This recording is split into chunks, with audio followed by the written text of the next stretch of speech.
Guys, mmesikia kilichotokea Zanzibar eh? Yanga kashinda goli 4. Niliwaambia tumuombe Yanga asiende kushiriki. Yanga akienda kushiriki ni majanga. Mkaniona wao mchome naongea. Mimi? Aya, Yanga kashinda goli 4. Katuma salamu. Na ukifungwa goli 3 na Yanga sasa hivi inabidi unywe maji ujipongeze. Yanga katuoneshea roho mbaya. Kwenda kushiriki ile michuano ni venye hataki na sisi tushinde. Yanga hataki Simba tushinde kikombe chochote. La haula wala quwata. Kwani Yanga mlikuwa mna shida na ile kombe la Mapinduzi? Singetuachia hata sisi jamani.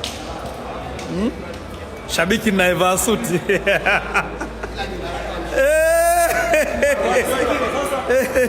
Shabiki naivaa suti nawapa salamu. Guys, kitendo cha Yanga kushiriki kwenye hiyo michuano tutajuta. Niliwaambia tumwambie Yanga asishiriki, mkakataa. Kaanza na ushindi wa goli 4 na kapeleka fulu kikosi. Dada Deki hataki utani.